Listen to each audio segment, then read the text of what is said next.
Leinster brush Harlequins aside as they reach the Championship quarter-final. My name's Mark, let's talk rugby.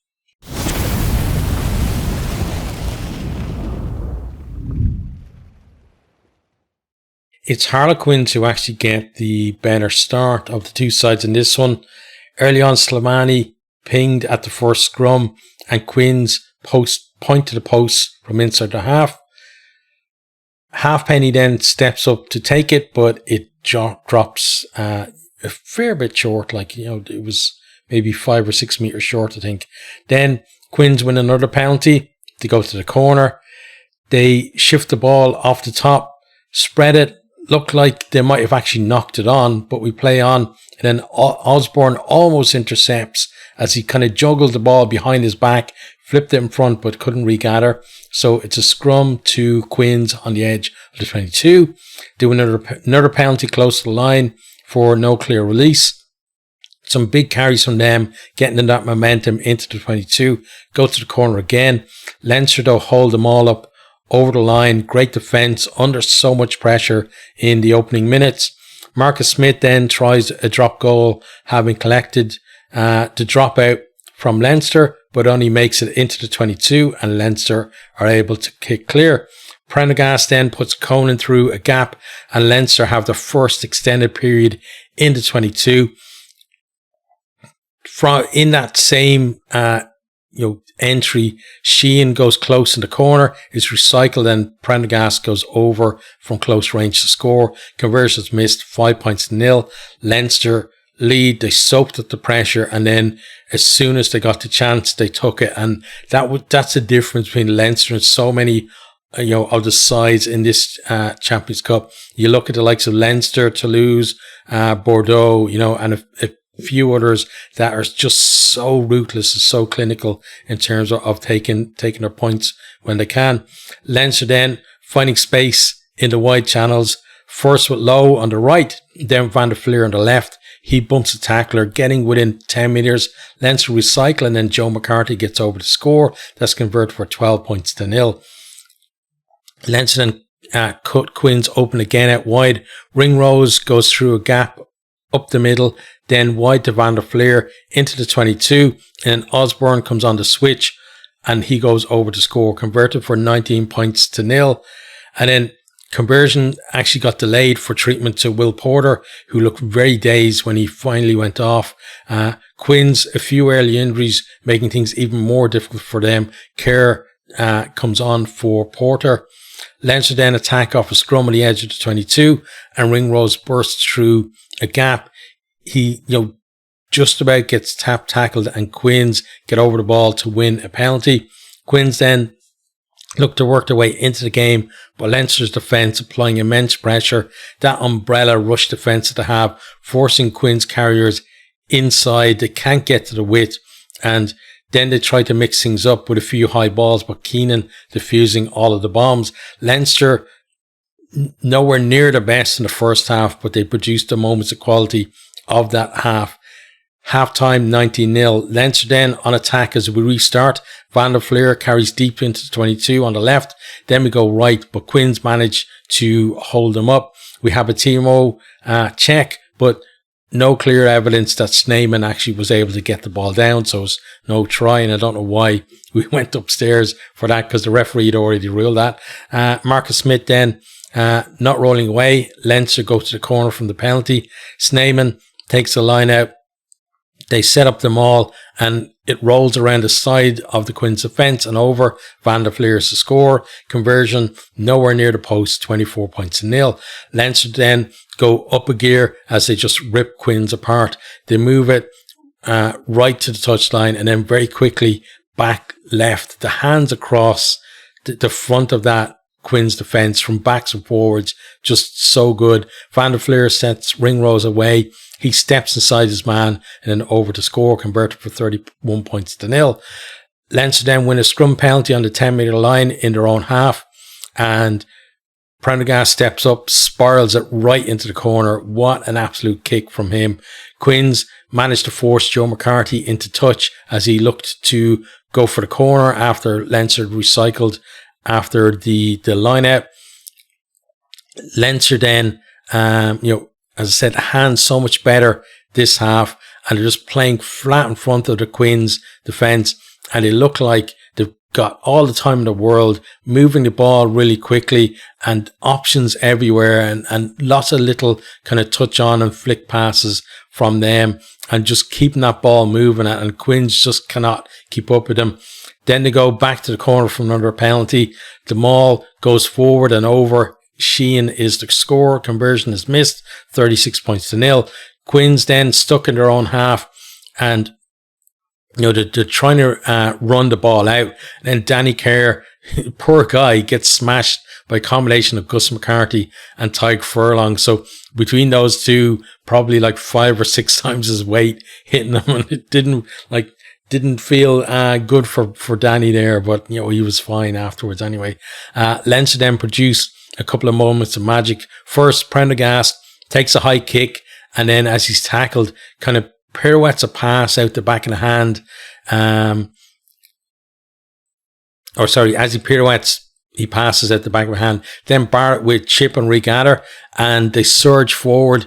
Gus McCarthy almost going over, but he's tackled.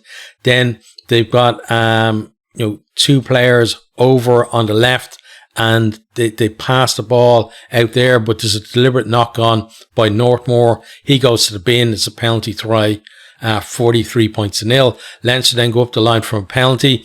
They move it as the maul is halted, and they keep the ball live again all the way over to the right corner where Ross Burns scores. He converts his own try for 50-0. Then Jamie Benson goes to the bin for an early tackle on Barrett, and he was about to break into the 22, and he might have actually got to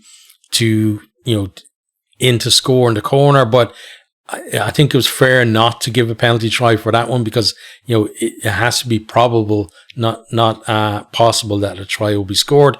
Then Leinster turn Quins over in their 22. They spin it wide for Lowe, and he goes over in the corner. Conversion missed, 55-0. And that's just with a couple of minutes to go. But Lowe gets in again, slices through the middle of Quins. Nice hands from Furlong in the build up to that. And Leinster, they had like 4 players outside of Lowe as well, as he went under the post. And it's converted for 62-0, and that's the end of the game. But if he hadn't have scored that one, even though the game was well over, there would have been a few players saying why didn't you pass it? But he deserved it. It was a decent game from him. Right, so we're going to look at the stats, and then we'll quickly talk about each of the players. So let me pull it up on the site here. So it's, as you imagine, some of them are going to be a little bit one-sided. So first of all, tries, 10 tries to 0. What you expect from 62-0 scoreline. Then in terms of attack, Leinster 828 metres made to 241 to Quins, and Leinster made about 400 metres in the first half, even though they weren't playing great. So kind of backed that up again in the second half as well. And look at that, almost, not quite 4 times, certainly more than 3 times as many meters. And then carries 186 to 109. So, if you look at that, Quins making about 2.3 meters per carry. And then, Leinster are making over 4 meters per carry. Just huge impact. As soon as they get into contact, they're still driving forward, and you can see that all the way through. Clean breaks then, 26 to Leinster, and just 1 for Quins. A side like Quins that are built on the back of their attack could only make 1 clean break. And then you look at the defenders beaten as well. Leinster beat 31 defenders, and that leads to 26 clean breaks. So, that's about an 80% conversion rate or something for them. That's just crazy. And then Quins, 19 defenders beaten and only 1 clean break, because as Leinster shooting up out of the line, Quins player might beat that player, but then there's another player behind them and they smack them, and there was no chance for them. There's a couple of times where they were able to get around that or over that umbrella, should I say, and get to the width. But again, Leinster were able to shut them down. Offloads then 24 for Leinster, which is way more than we normally see from them, and then 10 for Quins. And passes 240 to 142. Possession 56% to 44. Territory 64% to 36. Basically, Leinster were camped in the Quins line for pretty much the entirety of the second half. Onto defence then, tackles made 113 to 150. Tackle success 77% for Leinster. It's low, but it's about where you expect them to be because of the way they defend. Lots of shooters, not always expected to make the tackle. They're there to put the pressure on, and then the next guy hopefully will make the tackle. 72% though for Quins, like nowhere near as aggressive for Leinster, but Leinster just picked so many holes in their defence and just made them miss so many tackles. Turnovers 1 then, 5 for Leinster, 4 for Quins. Onto set piece lineouts, 14 1 to Leinster to 12 for Quins, 93% to 92. Obviously, set piece wasn't going to make the difference today anyway. Scrums then, 2 for Leinster and 9 for Quins. 100% for Leinster on their own ball, 82% for Quins.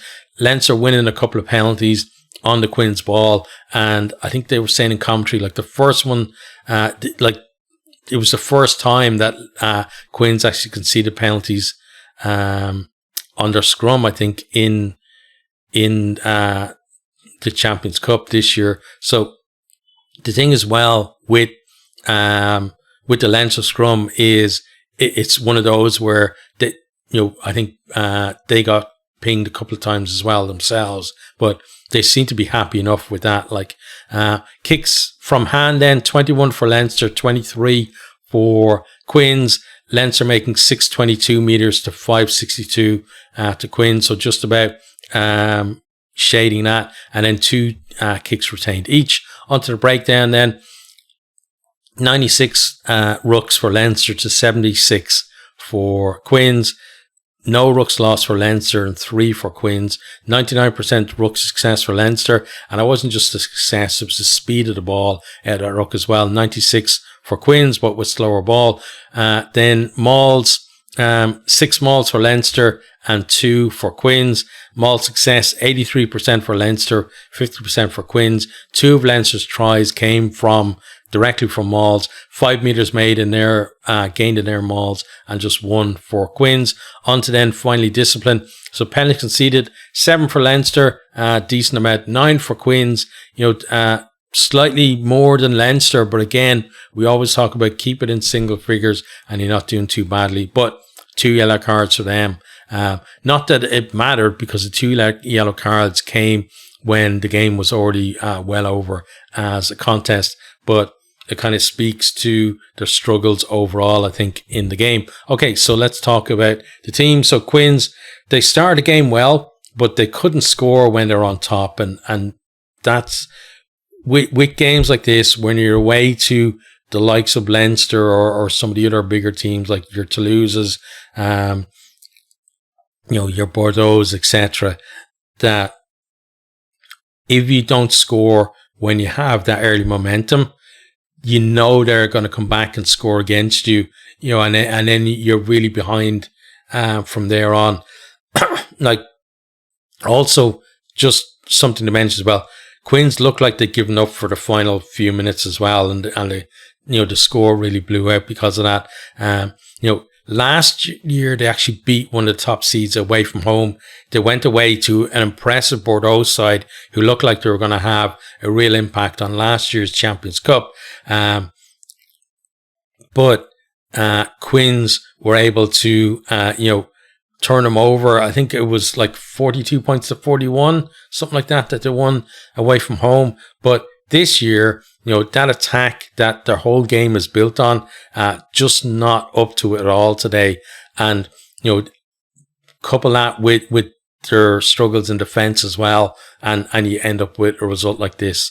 It seems like Leinster, when they played, like they played the likes of Bath and Bristol as well earlier on in the Champions Cup, And it seems like when Leinster come across those teams who their game is solely built on well, for the most part, built on their attack compared to other teams, that Leinster's defence is able to actually cope with it.